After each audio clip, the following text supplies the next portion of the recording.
Warning: this game contains pseudo-Nazis, strong cubist art style, and only 2 scantily clad female characters out of a total of 4 female fighters in a 12-character roster. Also, you know, it's a doujin fighter. If any of these facts offend you, feel free to click that little X on the top right of your browser or tab. However, protesting in-game on a video that no one will watch will be a waste of time, so I suggest that you save your vitriol for the tight-ass Citizens Brigade. Besides, you'll just be missing out on playing with one of the greatest characters of all time.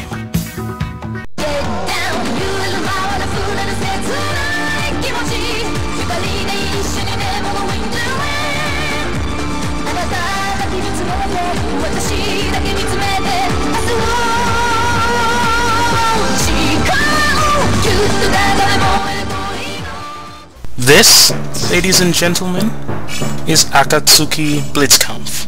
Now, I can't really comment too much on this game since I've been playing the PC version, and I don't even know which update is in this one, but I'll do my best to explain as much as I can. Blitzkampf was developed by Subtle Style and released on April the 30th, 2007 for the PC.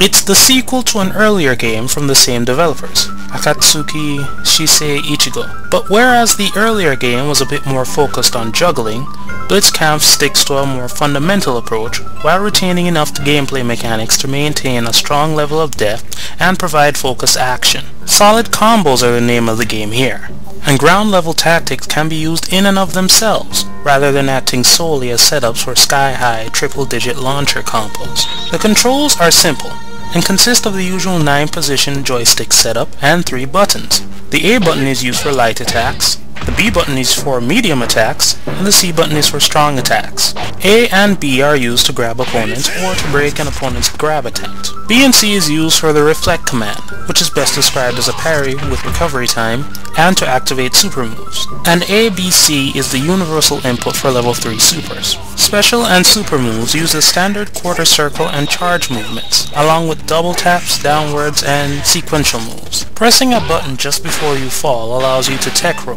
These controls were created with simplicity in mind, but that's not to say that they lack any depth at all. Even though there are only a few features here and there compared to the vast array of mechanics that usually get crammed into doujin fighters, they've each got their own traits and exploits that have to be kept in mind. A good example of this would be how light attacks are implemented. Using multiple light attacks in succession during a combo causes serious damage scaling, so trying to flicker jab an opponent to death isn't as practical as landing solid hits. However, jabs can be cancelled into each other in the air, so it still has its uses. Another example of these details would be the reflect system. It's similar to the parry system in most games due to the fact that it can be used to cancel attacks in succession. However, it's activated with 2 button presses rather than 1 button or a direction, and it has a bit of recovery time once it's been used, so one cannot just mash away on B and C and expect to get a free hit. Wildly guessing at the right time to parry can easily be punished. Also, reflecting a move doesn't automatically give one the chance to just fire away with any attack that one feels like using. Different characters have different attacks, and the speed, distance, and strength of the attack need to be considered when deciding upon a counterattack. Furthermore, characters with a speed advantage might be able to move fast enough to negate most of the advantages that a successful reflection creates, and a skilled player can actually punish sloppy counterattacks which are launched after a successful reflection. These minor distinctions manage to add some depth to a game mechanic which can all too easily undermine the mind game aspect of a fighting game. In addition, since the game does feature the ability to crush an opponent's guard, it's important to learn how to reflect, and more importantly, how to do it well. All of the game's moves have little details like this, and before anyone pops up to tell me how this is nothing new, that I need to play more doujin fighters, let me say no! It is not the same thing. I played quite a few games in that particular field, thanks to friends who are always looking to convert players to their poison of choice. And from what I've seen, most games of this ilk rarely offer any variation of these mechanics, instead opting to combine it with a new mechanic or gimmick of their own design. Although the fundamental mechanics of the game add a fair amount of depth in and of themselves, the real meat of the game is learning the moves and chains of your characters and your opponents.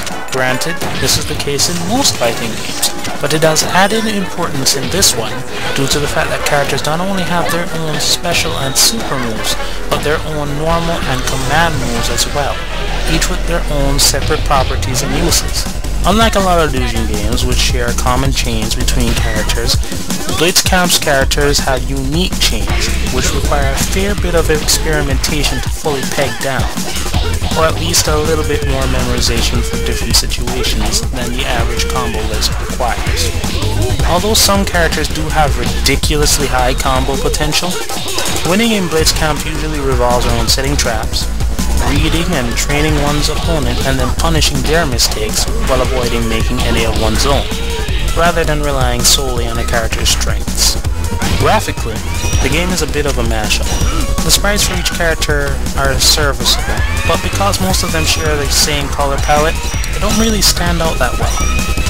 This is exacerbated by the fact that most fights take place in extremely drab locations, some of which are so bland that they're actually distracting if such a thing is possible. And with a small roster, consisting of 12 characters total, including the unlockable characters, it doesn't seem to draw in people easily.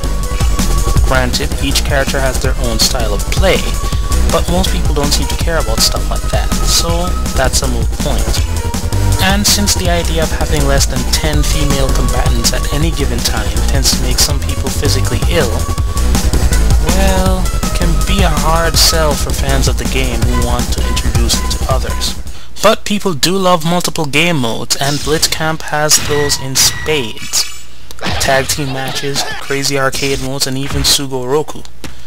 The game's online offerings are pretty decent too, although it takes a bit of work setting it all up. It's fair to say that most modern fighting games are influenced by the Guilty Gear series in one way or another. It would also be understating things, but saying anything more than that would start a fight that I don't want to deal with, so I'll leave it at that. What I will say is that Subtle Style managed to create a game that focuses on spacing and mind games without sacrificing too much complexity in the process. At the same time, it's admirable that they went to such lengths to make the game accessible to newcomers. Some fighters nowadays use the complexity of their control schemes as an artificial way of adding depth to the core gameplay. But Subtle Style managed to straighten out the learning curve of their game so that high-level play can be accessed by people who understand the game, not just by memorizing every combo video that they can find. Games such as this are rarely seen nowadays, and for good reason, since the world has seen more than its fair share of cheap imitations in the past. But if developers can emulate the games of yore like Subtle Style did, rather than simply imitating them, then fighting games won't have to suffer just because they have a working version of Gravity. On February 20, 2008, the game was released in arcades as Akatsuki Blitzkampf auf Ash for the Naomi arcade board. I apologize, but I don't really know how to pronounce German words properly. It was published with the help of PIC Company. It had a number of updates and one new character, Perfecti, based on the organization that was in the game. Based on the developer's history, if they ever get around to making a port, it would probably be a PC game. If that's the case, then I'll add an addendum to this segment about it. But for now, we'll have to make do with the PC version that is available. And I don't really mind that, because it's a good game.